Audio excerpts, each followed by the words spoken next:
In this video, I'll be sharing with you how you can do a screen recording of your laptop for free without downloading and installing any software. So to achieve this, you want to go to apowersoft.com.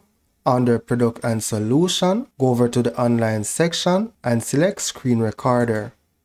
Select start recording to start your screen recording. So you have the option to integrate your camera, record your PC sound, or even add a microphone.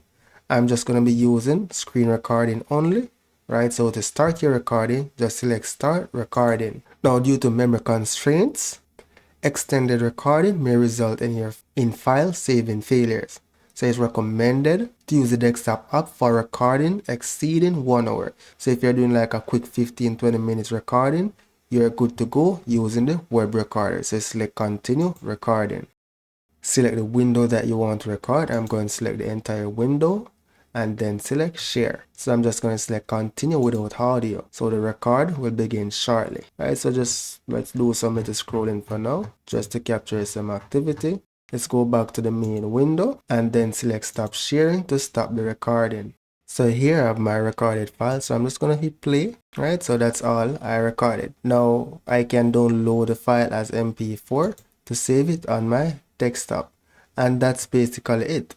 So that's it for now, guys. Thank you for watching and see you in the next video.